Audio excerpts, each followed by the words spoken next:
The Atomik Barbwire 17 in the shop here today, just to do a quick overview of this awesome, fun, super cool, super fast boat.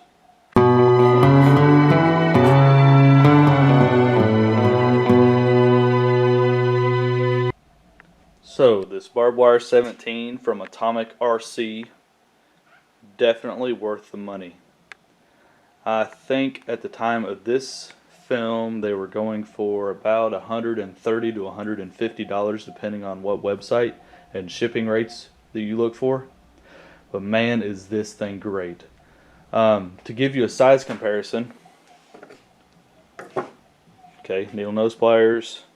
Okay, how about something that we all know and love? Let's move that forward, and SCX10.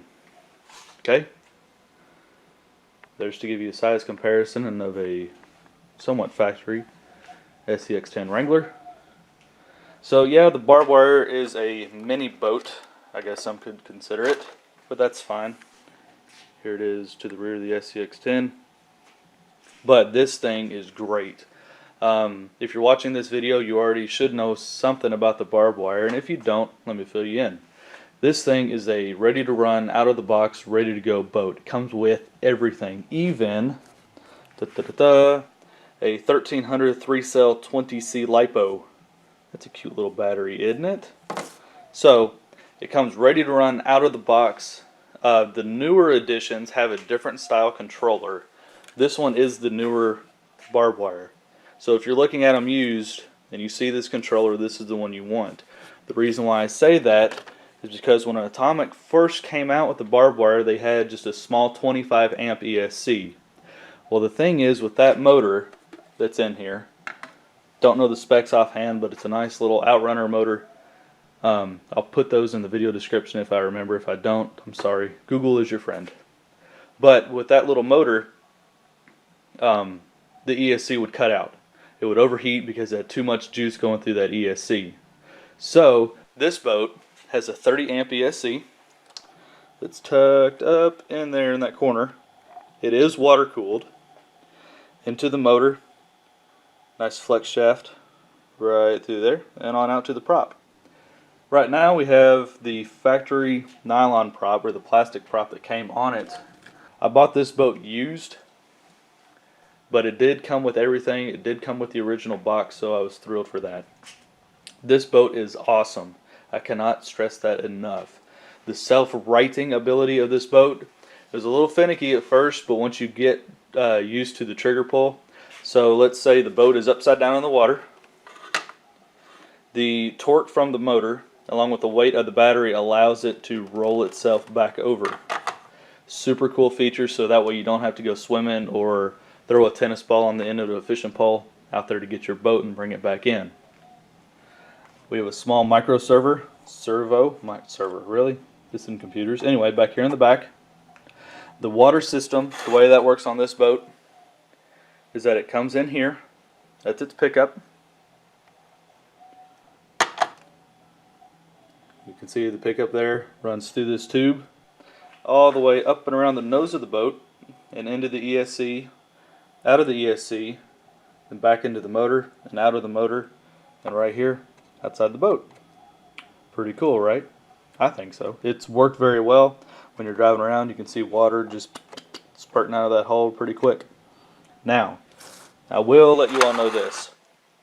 This 20C battery gives about 6 to 7 minutes of runtime. I know that doesn't sound like a lot, but you have to be mindful of the space that this battery goes in. And it goes in a piece of Velcro right here. It's on the body. Then there should be a Velcro strap that runs across here to strap that battery in.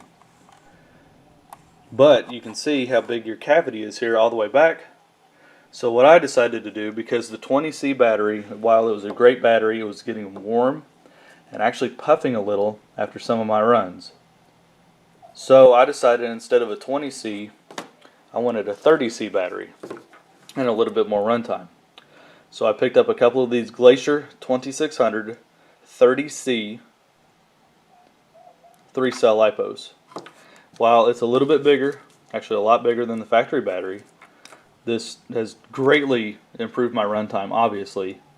The only downside is that the boat will list, or it'll lean to the left just a little bit because of the way this battery sets in here.